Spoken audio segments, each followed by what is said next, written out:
It's Thursday, October 19th. This is our 2 cents. Chris Dobson, Gerry Green. We've got a jam-packed show this week.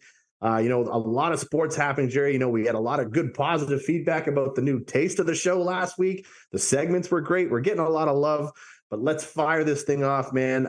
We always start in the QMJHL, and last season in the Maritime Division, it was Halifax versus everybody else. Let's be real. Halifax ran away with it. Do you think we should expect more the same this season, or is there somebody that's going to be primed to challenge the Mooseheads for this Atlantic Division? Or do we think this is one of those things where the Mooseheads were basically geared up to make a run at the title, and come deadline they're gonna add, and I guess the question is, how deep can Moncton push this thing? I mean, let's be real. Moncton's the only one who's going to challenge them to do this, but is it a realistic expectation? I mean, is anybody else going to buy, do you think? Yeah, classic junior hockey, major junior hockey. A week ago, we were talking about the Moncton Wildcats and what an impressive start they had, been pretty good defensively and so on and so forth. And here they go home and lose to Drummondville 11-1 on your home ice, 11-1, and then Drummondville goes to Bathurst, and Bathurst beats Drummondville on their way home. Chris, I just don't know. If anybody, it could be Moncton that would be able to push Halifax in the Maritime Division. It was last week we were talking about Baie-Comeau and what a great start they got off to. Well, they lost one in regulation, lost one in overtime in the last week. It just seems like there seems to be a lot of parity going on. We talk about St. John Sea Dogs went on a Quebec road trip, and Val-d'Or was off to a great start. What does St. John do? They go into Val-d'Or and beat them. So, Chris, I really don't know what to tell you about Halifax's start, Charlottetown's start, Moncton's start. And it's just a start, but it's always good to get off on the right foot. It seems like if you check their lineup, they seem to have all the right ingredients in the right places and maybe a tweak here or there. But it would seem odd to me that the other two teams, thinking more specifically of Moncton rather than Charlottetown, could challenge them for sure. I think they can, and we'll just wait. It's hard for me to believe that Halifax can do it 2 years in a row, is what I'm trying to say. But you got to remember, Halifax was doing this also last year off the back of a rookie goaltender. I mean, so it's like their goaltending, Halifax was poised. This was going to be their year. So similar to how Moncton was going to have a good year this year, potentially setting up for a great year next year. That was how, I mean, again, that was Halifax's run last year to this year. But I guess my question too about this whole thing is, you're right. You talked about the parity of the league, and I brought it up and kind of joked about it last week, and that was Moncton seems to be struggling on home ice. There seems to be a problem there, and I think they did come away with a win finally the other day at home. But overall, that 11-1 loss has to be one of the most embarrassing losses, especially on home ice and for the Wildcats franchise in a long time. But, I agree with you. I think that the Wildcats have the potential to do it. Charlottetown might. But let's look at the positives for the Wildcats, because this is my next topic, and that is I'm not even going to say really I'll say a surprising note. Johan Loshing is leading the Quebec Major Junior Hockey League in points. Do you think he's playing over his head right now? We've seen him play over the last couple of years. Or do you think this is something he can maintain? Do you think he could challenge a scoring title here in the QMJHL this year? Yeah, throughout his early stages of his career, Chris never really finished the whole schedule. I mean, he always seemed to be 15, 20 games that they're missing him, or even more than that. So the fact that he's starting the season healthy, I think, is number one. He's maturing, absolutely, number two. And you've got some pretty good players around him, and you've got a pretty good top six there that maybe teams aren't focusing as closely on him, or can't afford to focus as closely on him as they want, with some other players that are going to contribute as well. So I think it's full marks for Loshing that he's off to this great start, and I think he can maintain it. But again, the maintaining of it is maintaining his health and being able to play. Right. And the last news that I kind of saw stemming out, kind of tied to the Moncton Wildcats, was they put that fictitious trade in place to send Max Barbashev out of Moncton because they didn't think he was coming back. And it looks like he's coming back to the queue because he was reassigned back to, I think I don't know where, was it Shawinigan that he went to? I'll have to look it up. I Yeah, apologize. Shawinigan. Yeah, so it looks like Shawinigan is going to get Max Barbashev. And if you look at the trade value on that, I think Moncton got a 3rd round pick for that deal because nobody thought he was coming back to the queue. So, if I'm Moncton, I'm hoping there was a contingency in there somewhere. But overall, that's kind of big news for the Shawinigan Cataract, and we'll see how that plays out. But I want to move on from the QMJHL, but I want to stick with the hockey program, and we're going to go to the National Hockey League. And that is because we're 2 weeks into the season now, week and a half into the NHL season, and I know it's still very early, and there's a lot of topics being talked about, and that is, has there been a team, good or bad, that you have opinions on? And again, it's still really early, and I get it. Yeah. But at the same time, is there anything that's really kind of stood out for Gerry, and win or loss, good or bad? Well, it's so unfortunate, Chris, that we don't get to see more of Vegas or Colorado, who are off to great starts. 3-0 and 4-0. Vegas 4-0 and Colorado 3-0. You have the Islanders in the East off to a 2-0 start, and Boston's off to a 2-0 start. Here and there. The thing that jumps out at me in this early stages of the season are downers or negatives.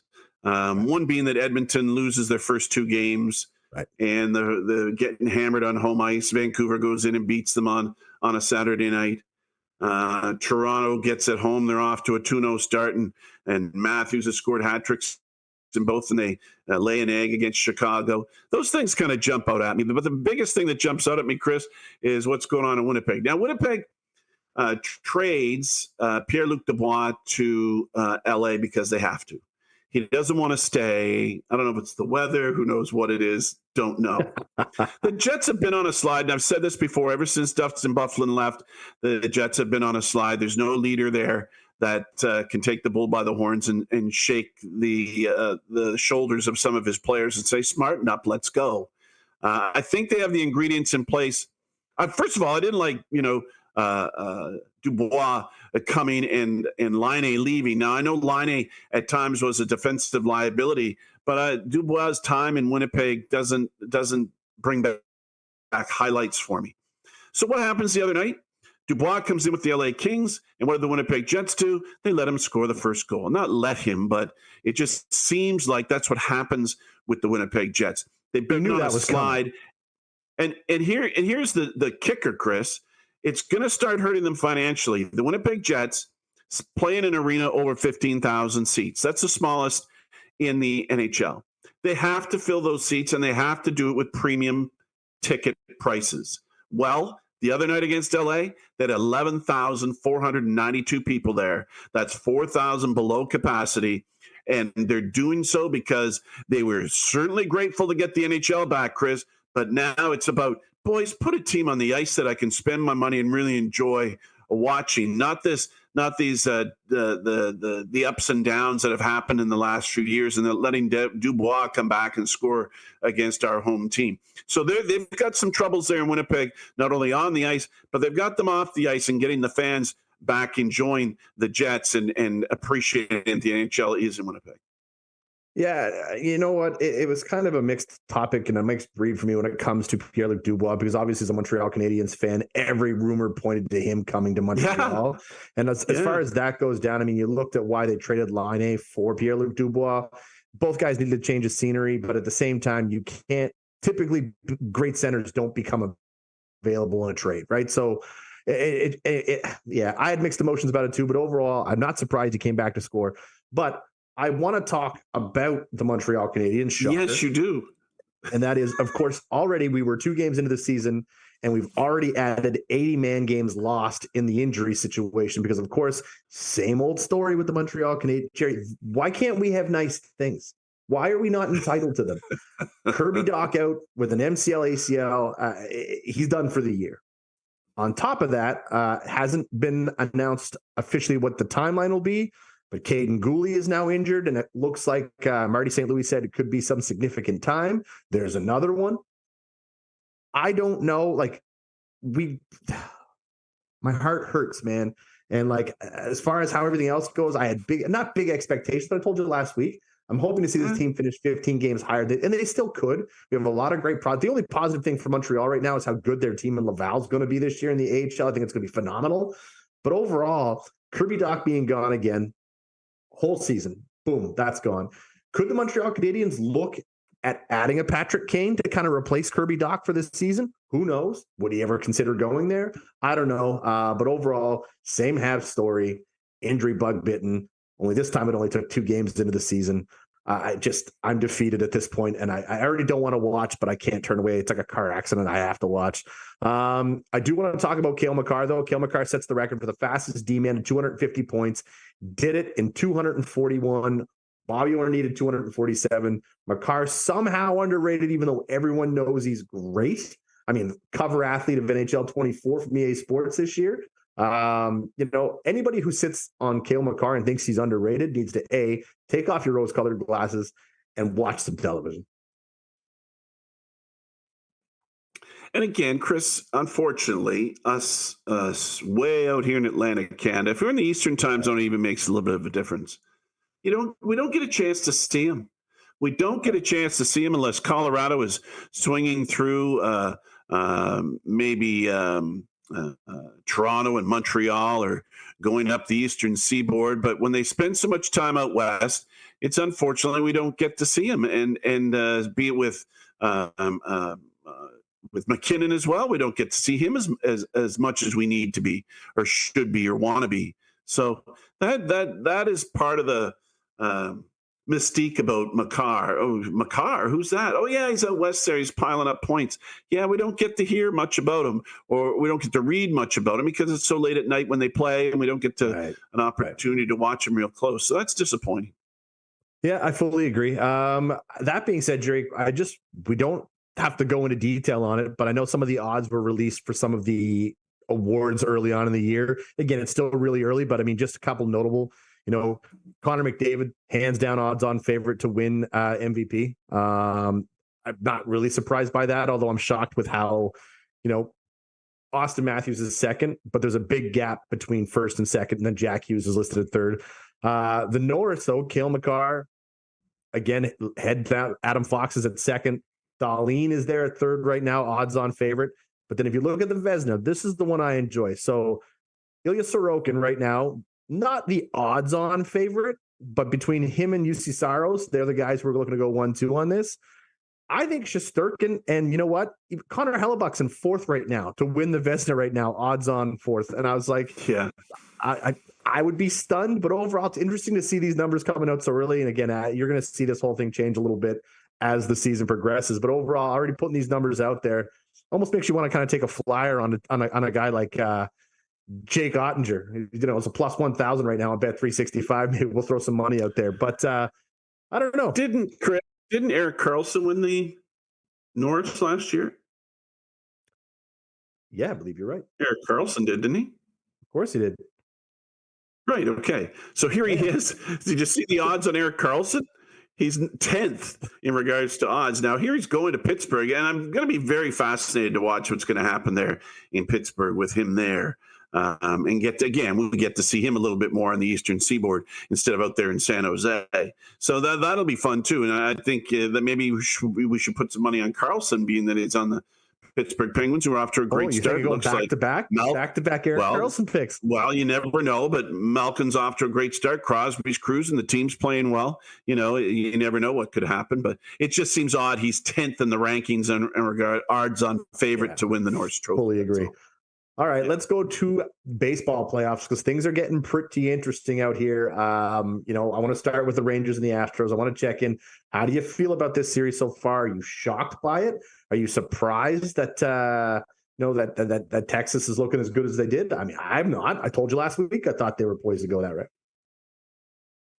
Astros are defending champs, so you got to give them their due.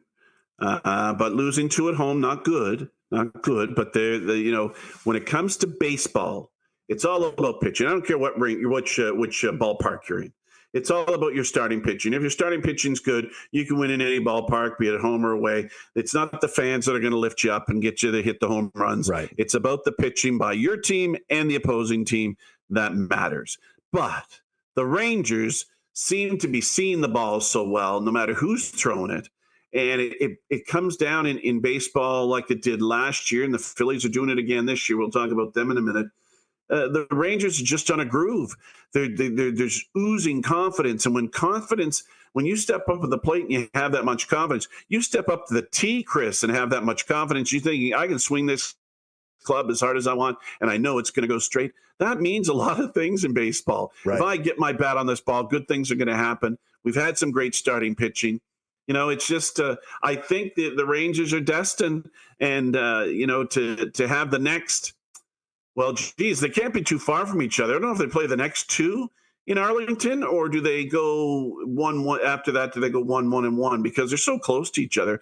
Not sure, but it is a best of 7 reminder for the ALCS, because the other ones are best of 3s, then best of 5s. Now these are best of 7s. So certainly the Rangers aren't home and dusted yet, Chris. All right. So you talked about it earlier. You said we're going to talk about it. Let's talk about this Phillies D-back situation. I mean, at this point, I went into it thinking Arizona was going. I wanted Arizona to come away with the win here. I wanted to see the Diamondbacks go, but I don't think anyone's stopping Philadelphia. I really don't. I think the Phillies are poised to win this whole thing. I said to you last week, I think the D-backs beating the Dodgers in 3 straight, that was their World Series. That was something that they can go home for the winter and really say, look, we had a good run at it, boys. Keep our heads high. But you know me, I love Cinderella stories, Gerry. That's what I wanted. I wanted to see it. Yes, well, they threw their 2 best in Philadelphia. And again, the media, again, loves to talk about the crowd in Philadelphia and how it would affect the game. Well, I don't know as an opposing player, and especially pitcher, if the crowd's going to affect the way I throw the ball. I know the way the Phillies are swinging the bat, I don't think it can be stopped. Just as we talked about the Rangers swinging the bat, the Phillies are just stepping up to the plate. And the runs the other night in game 2 were all by home run. They're just nailing it. And Scherber is the one that's doing it the most, and he's a leadoff guy. It just blows my mind to watch the Philadelphia Phillies, who I think are destined to win the championship this season, the World Series championship, that is. And outside of playoff news, there's one topic that, of course, we're going to talk about quickly, and that is the Shohei Ohtani conversation starting to heat up a little bit now that, the playoffs are coming to an end here in the next couple of weeks. And everyone wants to know, where is he going to play baseball next year? There is, I would have to say, the slim. I don't see any situation where he is back with the Angels next year. But I was looking up some numbers, Gerry, and I want you to just hear this out for a second. So the Dodgers are still the odds-on favorite to land Ohtani. The Mets are second. The Giants are third. The Padres, the Mariners, the Rangers, and then, of course, the Yankees and the Red Sox round up your top 9. But it'll be interesting to see, especially after the surgery that he's gone through, how this whole thing is going to play out and where Ohtani's going to play baseball, because wherever he is going, he's going to receive a bag, man. He is going to get paid whatever he wants to get paid, but I'll be curious to see. I mean, obviously, as a Red Sox fan, I would love to see that 9th. I would love to see that sneak in, but man, imagine him going to the Dodgers. Just imagine. Yeah, it's really challenging for any GM or any organization wanting to sign him. They know what a great batter he is. And now, is this going to affect the kind of money that he gets? In theory, it probably won't, because I think he can still pitch. I think, but he was so incredible doing both here in the last, 3 seasons, that it's hard to gauge how much he is worth if he's not back to being the prowess he was on the mound that he was before. So, but it's a challenging indeed. And I think, isn't the rumor that he wants to stay on the West Coast? He likes it on the West Coast. That's what they're saying. Nonetheless, it's going to be interesting to see. He is the best player in baseball. Okay, that being said, let's talk about the NFL. I want to talk about, I would have to think we're both in agreement, the game of the week to look forward to has got to be the Sunday nighter between Miami and Philadelphia.